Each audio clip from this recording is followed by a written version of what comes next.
Yes, this is the presentation on supporting students with a trauma-informed lens. I am Grant Toepfer-Gaver, and I am currently the school counselor at Holland Elementary. This is my 5th year there, and I love being there. I see a couple more Holland Elementary friends here, so I'm excited to see them on a Saturday.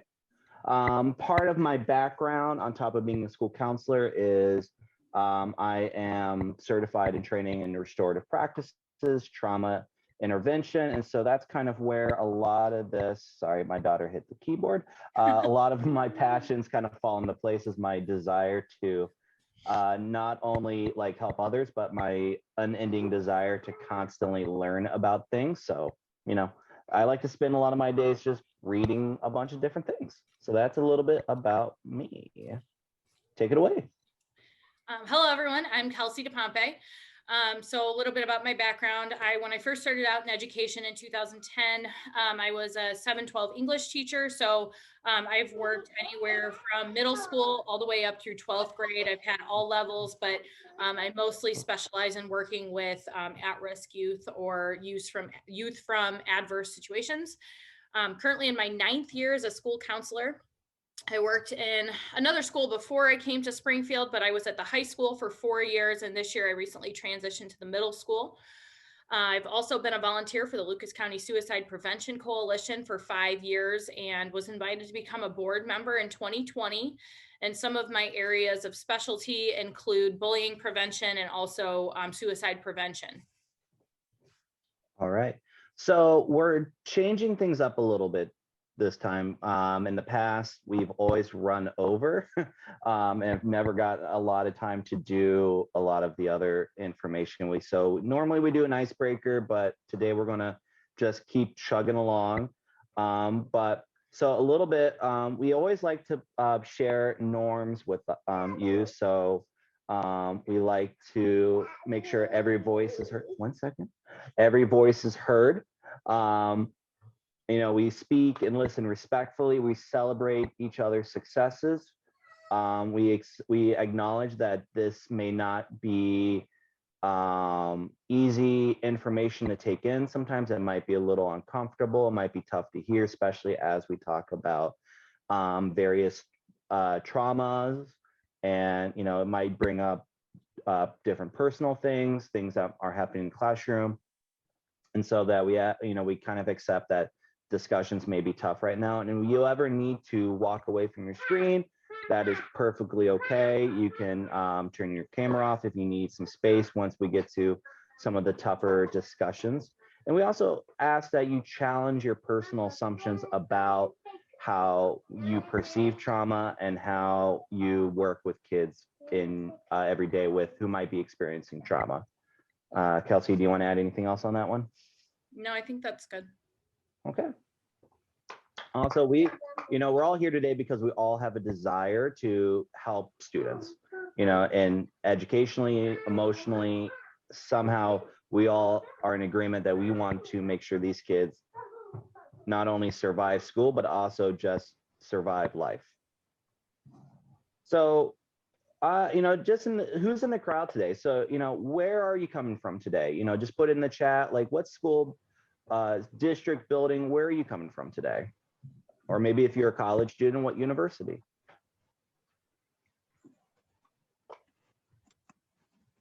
Dad, there's a blue elephant where she gets blue and cock, and then she puts her hand, and her dad says, I want you to be more patient. I want you to be more patient too. Yeah, so what, Kelsey, like I said, I can't see the chat. What are we looking at right now? We've got a couple from Springfield. We have quite a few from BGSU and also from TPS. I see a Hope Prairie Intermediate, so we've got some Perrysburg in here. Also someone from Fostoria. Oh yeah, I missed the Fostoria one. Awesome. Well, now right here. Leona. Awesome. Well, welcome everybody today. You may have seen my assistant today, our third assistant. Throughout you might see Kelsey's other assistants today too. So Awesome. Welcome, everybody. So I love that a bunch of people from different schools are joining us today. Leona. So what do you know about trauma? So I want just put in a number in the chat, 0 through 5. 0, we know nothing, diddly squat, up to 5 that you are an expert person on trauma and how to handle trauma in the classroom. 0 through 5.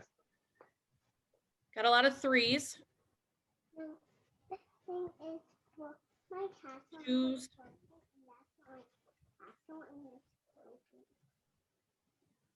Looks like mostly people that have some experience. So not totally new to it, but not totally an expert level at it, and definitely have room to grow and learn. Awesome. Awesome. And we can always continue learning. We always have areas for growth. So welcome everybody, just regardless of where you are on that number scale. We're just happy you're here. All right. I love the dream. I love So our agenda for today, we're going to be discussing develop on and understanding of trauma, background on ACEs, shifting our own perspective, classroom tools to support students, and then secondary trauma for staff, and a little bit about self-care. I know most of us were on this morning, so we don't really want to regurgitate the same information twice. So when we talk about understanding trauma, the best thing, if you can know, is trauma is a subjective experience of the event, not the event itself. So I'll give you an example. My parents are both separated years at this point. Me and my sister both experienced the same experience, but we both walked away from it feeling very differently about it. And that's a very, in my opinion, to me, that's low level, but some people have different, trauma could be very traumatic. So, for instance, like I was able to kind of understand that, like, yes, they shouldn't be together anymore, but my sister, on the other hand, has had a hard time with it.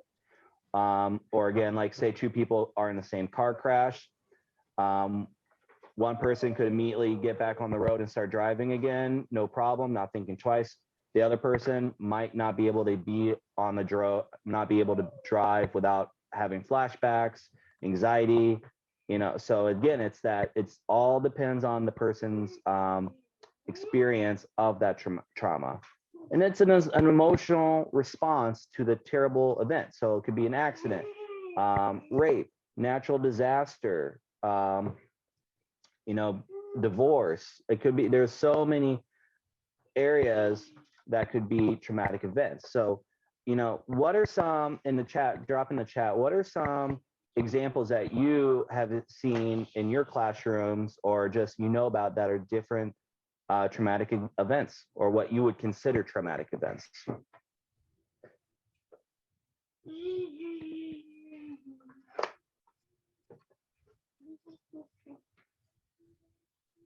Suicide attempts, shootings, Mm-hmm.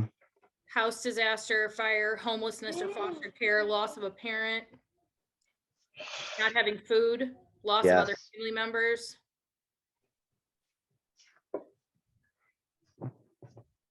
Awesome. Divorce, parents in jail, gun violence. I don't know about you, but the pandemic has been very traumatic. Oh yeah. So I think taking care of themselves. So yeah, 2 parents, I know a lot of parents who work 3rd shift, so a lot of kids have to go to put themselves to bed and get themselves up in the morning. Mugging, shooting, foster care, loss of family, loss of friends. That's, maybe a friend moved away. Physical abuse, drug addiction, parents in jail. It can go. It can go on forever. We could, it could be the whole day of just labeling what could be a traumatic event, right? Awesome. Thank you for that. So let me make sure I didn't skip any. Thank you everybody for being patient. Hold on. There we go. Okay. So the idea of how we can understand trauma is I found a really good resource about what a trauma tree. So the roots of trauma is everything we kind of talk about: fires, abuse, war. We have refugees. So we have refugees in our school district. So, genocides, ethnic cleansings, war, death. These are the roots and foundations of what trauma can be.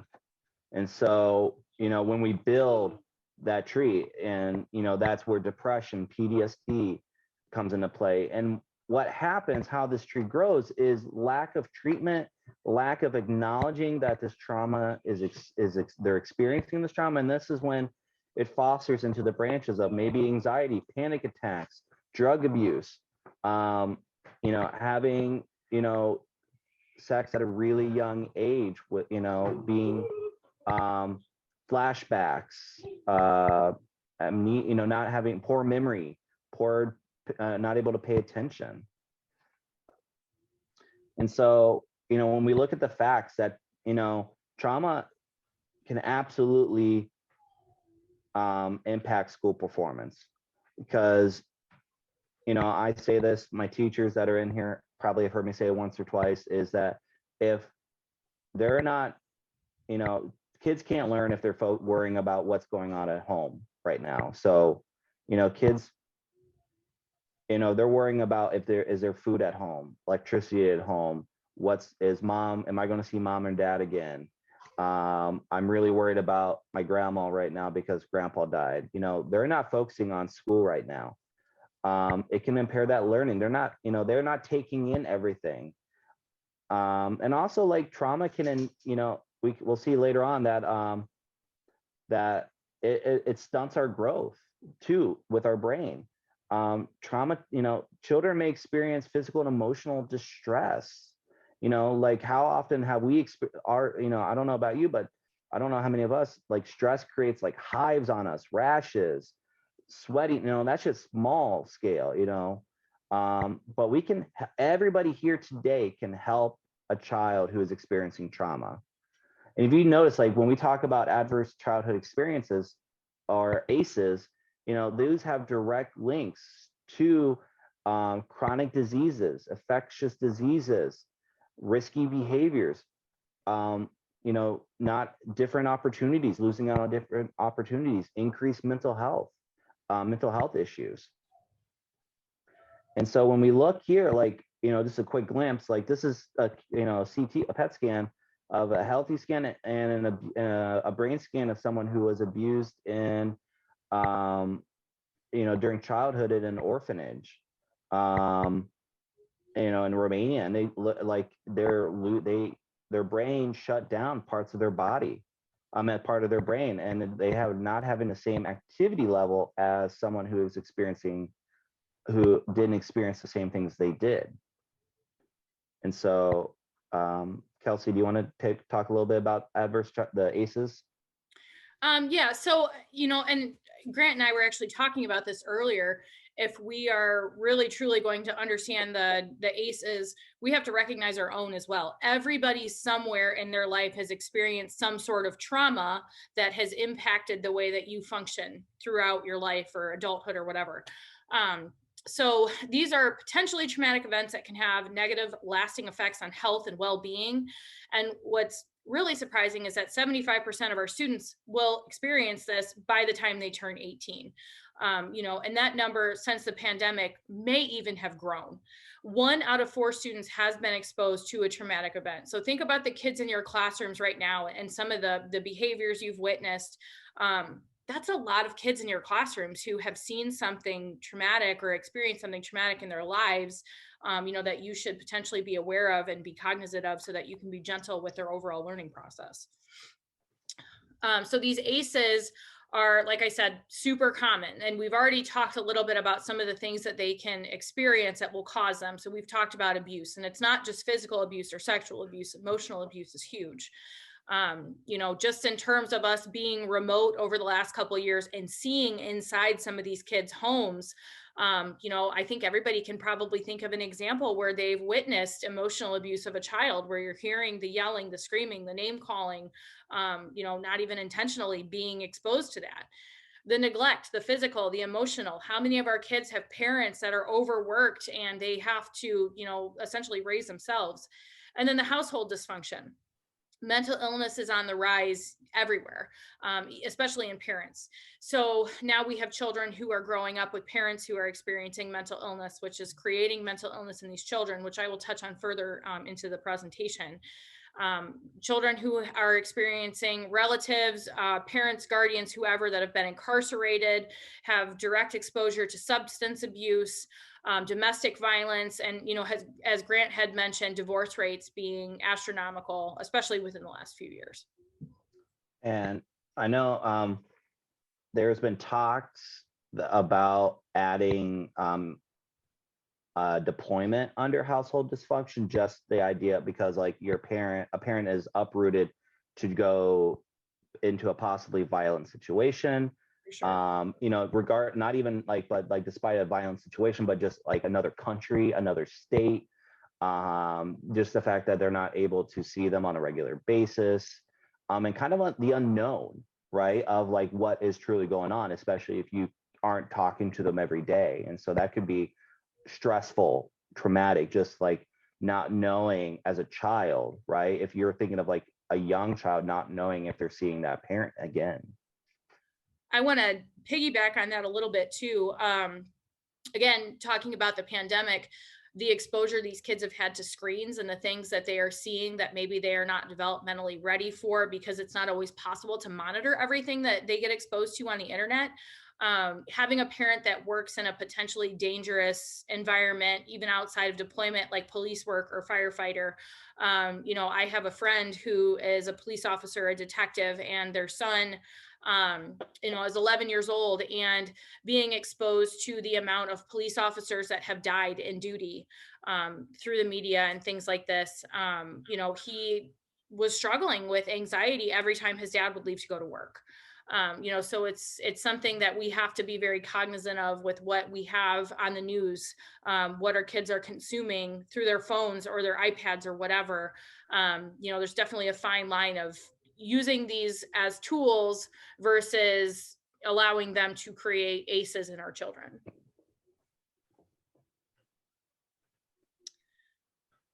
I can't remember, Grant, was this one me or you? I could take okay, this. Go ahead. I couldn't remember, so I'll let you take a sip of water. Get that water in there. So, you know, we don't always want to be a downer, right? So like now you hear like, okay, these kids are experiencing some really nasty, horrible things. Okay, thanks for bringing me down this morning. So what can we do? So if we're talking about the opposites, the adverse childhood experiences, there's the positive childhood experiences. Give it a little wave. You know, PCE. So there are two sides of this. There's family and non-family. So if we're thinking of family, so being able to have someone in their immediate family that they can talk openly to about feelings, feel heard, accepted, and supported. Or maybe they're feeling sick. The belief that the family stood by them during difficult times.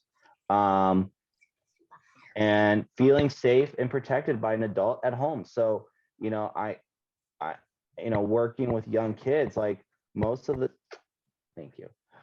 time, you know, a lot of kids feel violated by adults, like the trust is broken. And so like having a family member that won't break that trust is invaluable. And so when we're thinking of, thanks for the kisses, non-family, so that could be teacher, friends, neighbors, you know, anybody that is in their life that's not family, feeling supported by friends, having a sense of belonging, connection. So like, you know, are they in an after school program? Do they feel connected at school? Are they in a church group, clubs, neighborhood participation? Okay, Leona, thank you. Are they, do they participate in community traditions? So is there like, community get-togethers, block parties? Thank you, Leon. Stop. I know you do. Relationship with at least one example. Yeah. Relationship with at least one non-parent adult who takes genuine interest in them. So like, to my teachers and educators, like, are you that go-to person? Like, are you giving a genuine interest? These are simple ways we can help make these positive childhood experiences in any child. All right. Shifting our perspectives. So really, this is as simple as, instead of saying what, like, we need to shift our perspective. What is wrong with the student? And why did they do that? Like, sick? I've over the years, I've heard, and I'm not, this isn't putting blame on anybody, not putting anybody down, but it's like, when they have, they're just so exhausted of the student, and they're like, what is wrong with them today? Why are they doing this? And I kind of say, like, if they knew why, they probably wouldn't be doing it, because they're getting in trouble by doing some of these things. And like, I know they probably don't want to be in the principal's office all day. They don't have to, or down, out of the classroom, because like, at the end of the day, we want kids in class learning.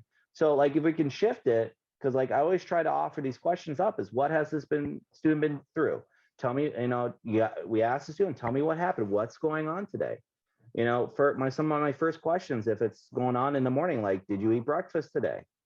What happened this morning? Sometimes it's like, I got into a fight with mom and dad. Someone pushed me at the bus stop. No, I didn't get breakfast today. We didn't have breakfast. So, I always, these are simple things. Once we can take a second and check in with them, maybe we can figure out what's going on. All right. Kelsey, you want to take over for a second? Absolutely. So we have to think about trauma in terms of an invisible backpack. And again, you can kind of think about your own experience too. We all have some sort of baggage that we are carrying around with us every single day. And if you are a parent like me, you have probably watched the movie Encanto a million times. And like, you always have that song Surface Pressure in the back of your head, right? Like, pressure like a drip, drip, drip till you explode. These kids are stuffing more and more things into their backpack and feeling like they don't have anywhere to set down that weight. And same thing with adults. We're doing the same. So this backpack can create beliefs about themselves, beliefs about other adults, beliefs about the world. And we can kind of help them shift those beliefs in a positive way so that weight isn't so heavy. But hang on, honey, I'm talking right now. Okay. I know, I'll help you in a minute. I promise. What was I saying? Sorry, I have ADHD, so like, I get distracted, but if we are not taking the time to address these things that these kids are carrying around, or what we are carrying around, it can make experiences not only in school, but in the outside world very difficult for them. So let's take a moment to think about, how can we repack this backpack? Like Grant had talked about, just changing the words that we use, changing the way that we're addressing students. How can we make students feel safe, capable, likable, lovable? It's all right, honey, I'll clean it up. Can you walk out, please? I'll be right with you. So one of the things that I did as an early teacher that was so beneficial to me in terms of helping kids kind of unpack these backpacks and repack them. When I was teaching freshman English, I had students, the very first week of school, they had to write a short essay, that wasn't going to be graded. It wasn't going to be, I'm not looking for complete sentences or spelling or whatever. What do you wish your teachers knew about you? What do you have going on that you feel like other people should know about that maybe you're afraid to talk about? And some of the things that these kids shared with me, and this is before my training as a counselor, it was pretty alarming. It was very eye-opening for me. And I was able to take that into account in terms of how I ran my classroom, how I did my emotional relationship building with these kids, and how I adjusted my lessons. And throughout the course of that year, I saw kids setting down that weight and repacking that backpack with tools versus things that were going to cause more struggles for them. So that's definitely something I recommend as a tool to use in your classroom. And just adding on to that, we're not asking, you notice we're not saying take things out of the backpack, right? What we're suggesting is helping them repack it to make it more manageable.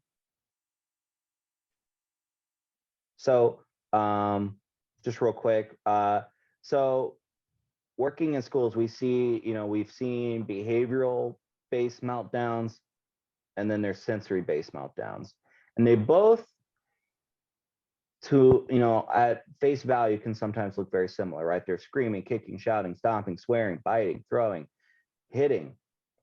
Sometimes these describe my daughter sometimes. But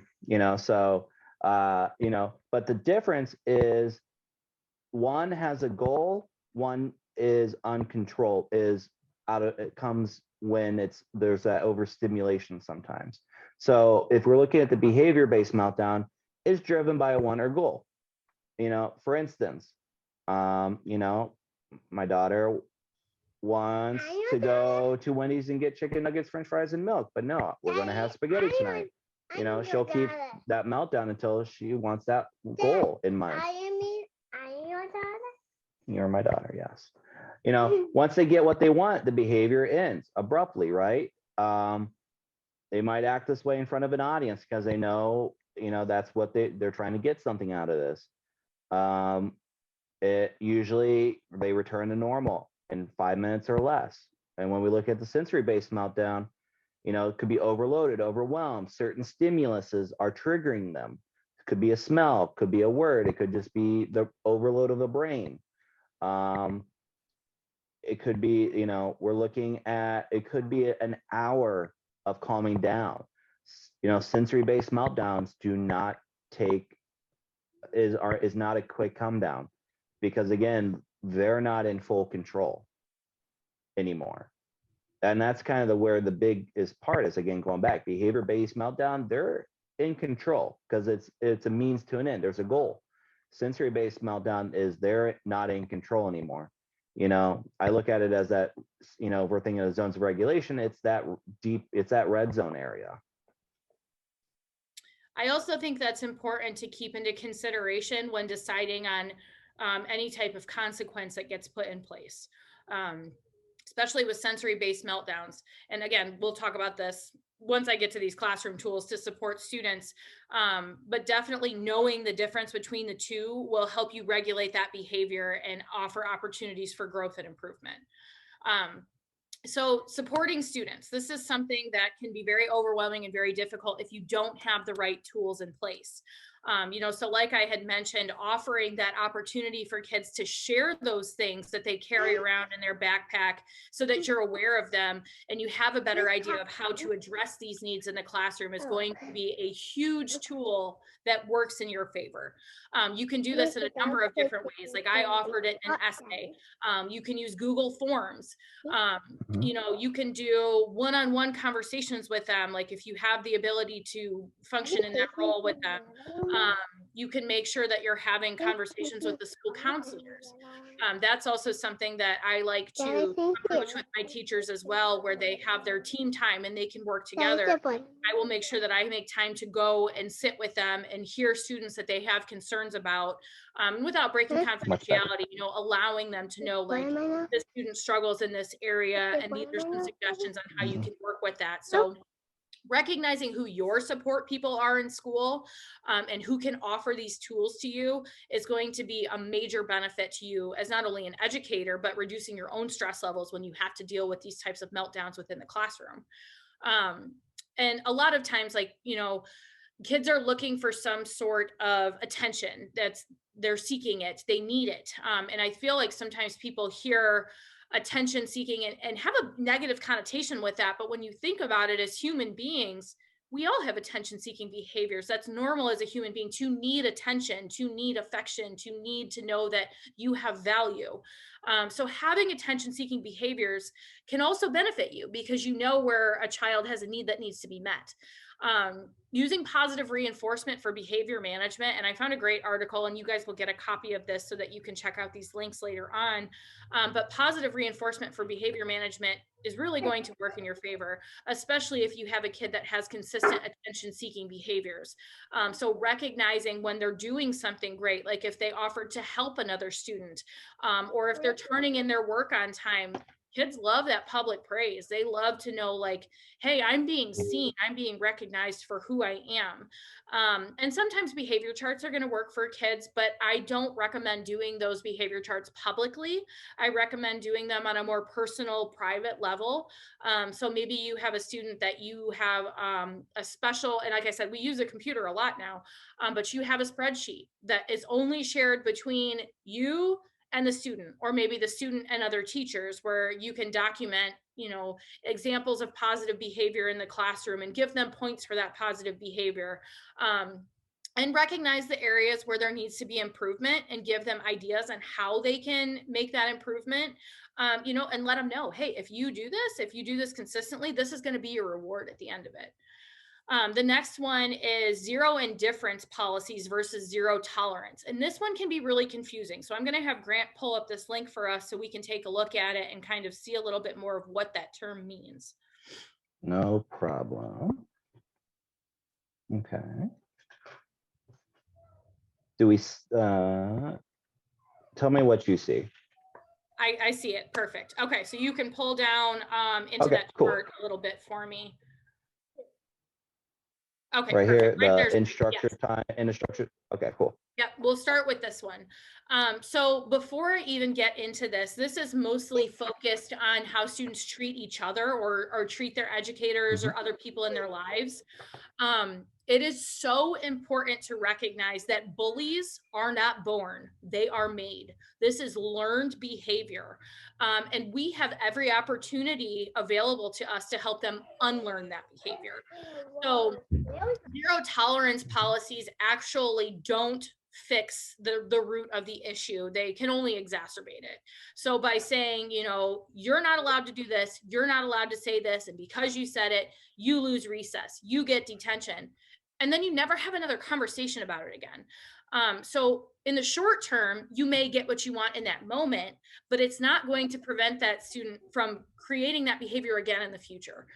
So zero indifference policies allow you to educate the student on the topic, both in a structured setting or in an unstructured setting, whether you're in the classroom, if you're in a specific lesson or a specific area where students are supposed to be interacting with each other, and my kids right now are going to need a teaching opportunity after this. I'm sure you can hear them screaming in the background. We'll deal with that later. I feel like a lot of times these behaviors are happening more often in unstructured setting, because as educators, we can't be eyes and ears everywhere all at once. There are limitations on what we can see and what we can do.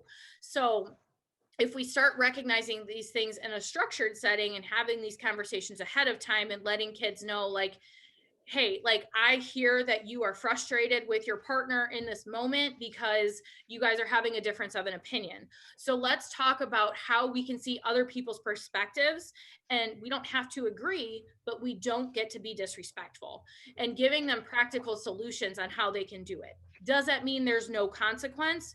Absolutely not. There should definitely still be a consequence, but the student needs to understand why they are getting that consequence, and how they can work back to building trust and building a better relationship with this peer that caused them to get the consequence in the first place.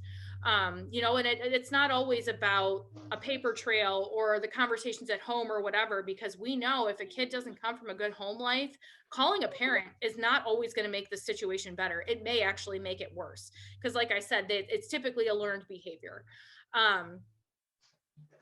Yes, this is a link that's in the presentation. I see that you're asking about access to this document. So I'm actually very glad that you're asking that, because this is a really great resource tool, but it will be in there to break this down even further. And it also gives you practical ways to have the conversation, changing the language that you use, and also effective consequence to help great or get to the root of the issue. But moral of the story, it's all about the relationship building that you can have as a result of noticing the negative behavior. And Grant's going to touch on this a little bit also with his expertise in restorative justice. So I'll let you kind of elaborate on this, Grant. So just briefly, so we're talking about, the idea of holding kids accountable and, consequences. The idea of what that can look like with a restorative lens, a trauma-informed lens, because it's just not about, getting kids out of the building, detention, expelling, suspensions, because what is that really teaching any kid beyond getting them out of our hair for a couple of days, right? Or out of your classroom for the day. Honest, it might be a vacation for them, especially if they don't have support at home. Yeah, or are they going to get beat at home for those days, right? I don't, again, we don't know, we can't spend every waking day and night investigating every family and what they're like. But if we use things with the restorative justice lens, there are consequences, but they are restoring the relationship that they harmed and learning at the same time. So for instance, say, so a few times at Holland, we've had kids who were picking on other kids and were really close to being labeled as bullies. And so the consequences that they lost recess and lunch with their peers for an entire week. But during that time, they're working on a project and presentation on the effects of bullying and on especially kids. Or, there's a possibility of saying they destroyed something in the bathroom, defaced property, graffiti, whatever, they could help, we call it beautifying the school building again. Like maybe they're helping paint what they repaint it, right? I've done countless harm circles when there are fights where the kids come together and talk it out together. They get to hear both sides of the situation and come together in an agreement so this doesn't happen again. And so, when we, a lot of this comes from the traditional sense of the, indigenous tribes using restorative approaches to enhance their community. And it was actually also used a lot in California prison systems as a way to help inmates problem solve things instead of reacting with violence, vengeance, what have you. So, I really preach about the uses of restorative practices in my school. The teachers here know I love it. But when we talk about going back to the discussion of zero indifference to zero tolerance, is that, we can teach these kids through, when they do something wrong, it's a perfect chance to teach versus shaming and discipline. Absolutely. And in doing that, the other thing that I think is important, and when you're dealing with kids that have these experiences, set your physical space up in your classroom to accommodate those needs. Like having a chill out area or having alternative seating.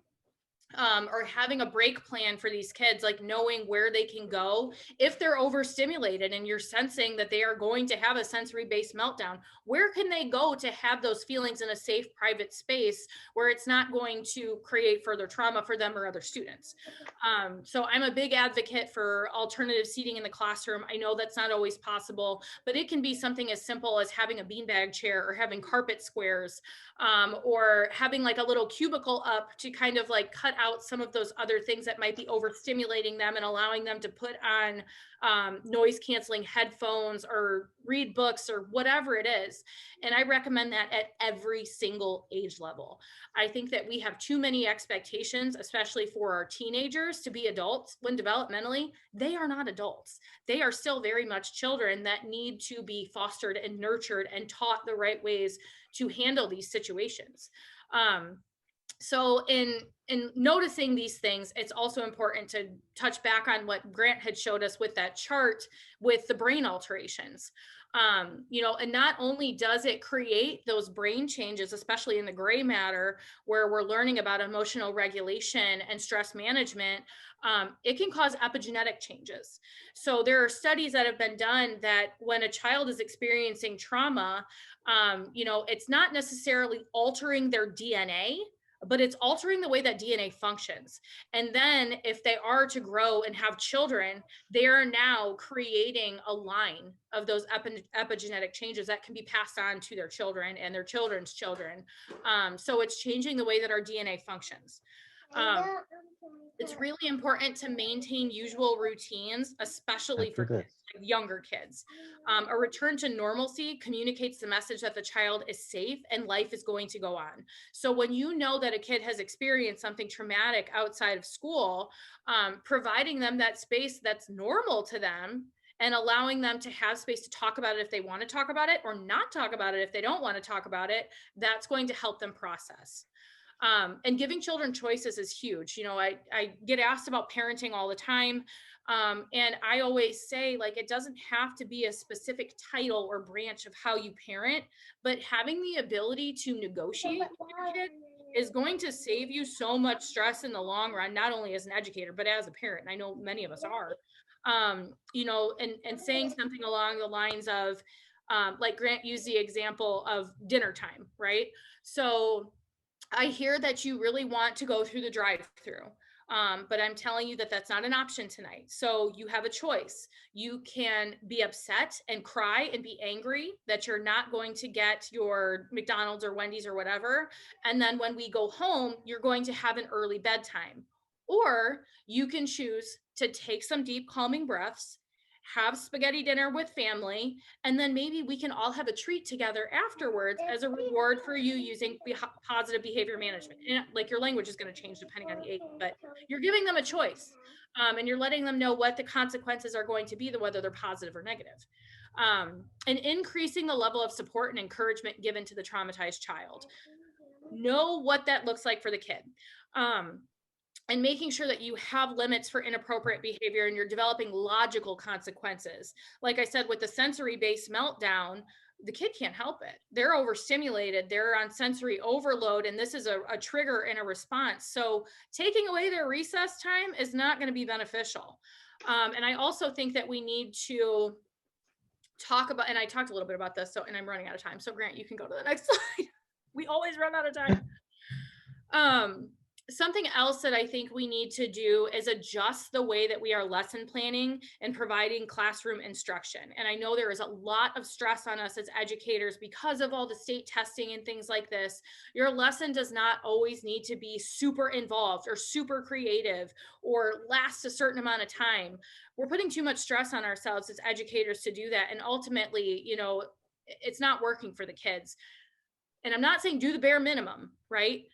But know what standards you're going to cover and take out the fluff. Keep it as basic and as structured as possible to get them what they need, allow them time to do the work and practice and leave room for failure without consequence, and then give them time to decompress in your classroom to really absorb what they just learned and the experience they had in that learning process. I am a big advocate for cutting out homework. I don't think that homework is beneficial.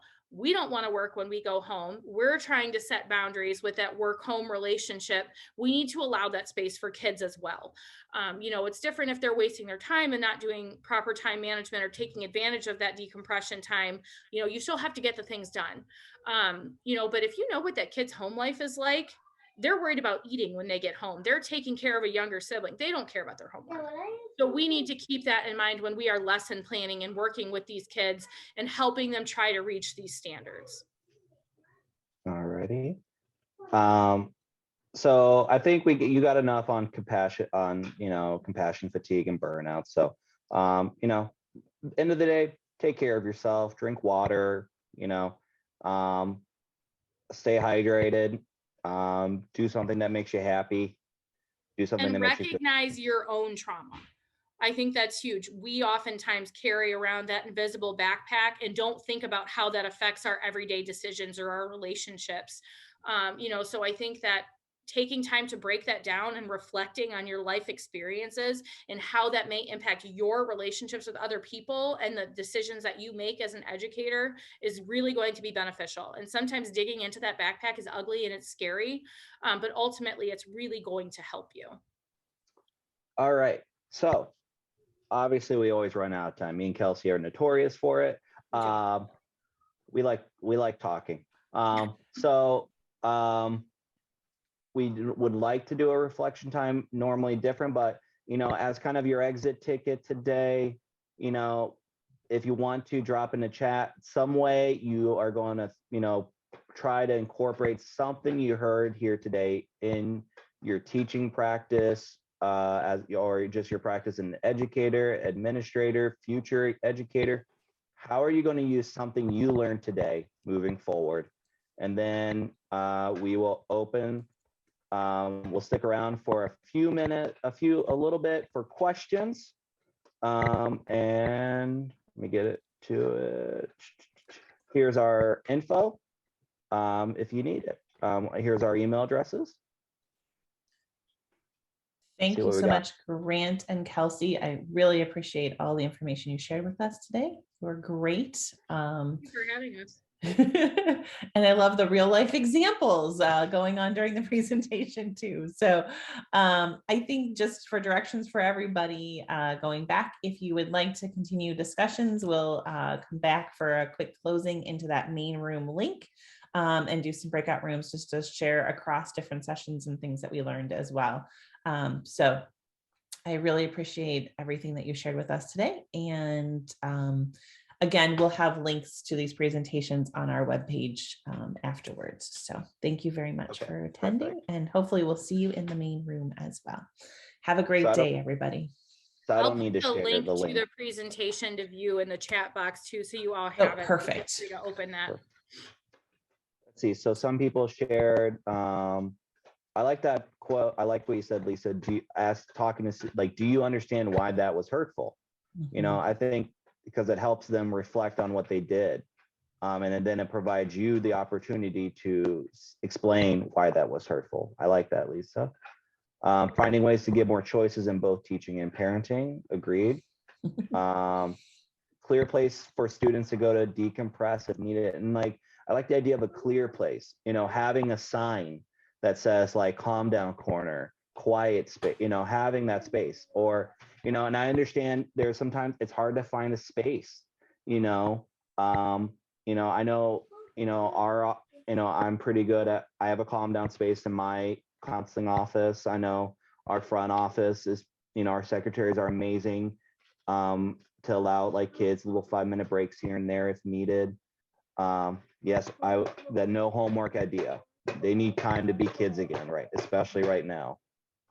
I'm very happy to see somebody bringing that up, because I know that's not always a popular opinion in education, but really take the time to view the studies on how homework really is not beneficial for kids. And I think it may switch how you perform in your classroom a lot, and you'll see a lot of positive changes. Does anybody have any questions that any lingering questions that we could answer?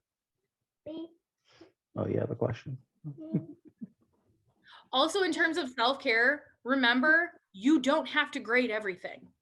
Stop putting so much pressure on yourself. Not everything has to be for a grade. I love the idea of having the practice and allowing for failure, because they're going to be more willing to participate at that point. Totally agree about all of that. That's awesome. And there's tons of research about how homework is not beneficial, particularly through grades 1 through 4. So yeah, my daughter, I used this example earlier, but she's in kindergarten and she also has a diagnosis of ADHD. But it is emotional damage every night we try to do homework. Her medication is worn off, she's tired, she's just done. So we not worth the battles, right? No, they'll learn it when they're going to learn it. That's just and I'm not going to fight with her on it. It's not worth it. Not worth it. Thank you so much, both of you, for sharing today. I appreciate all of your Well, thank you for having us.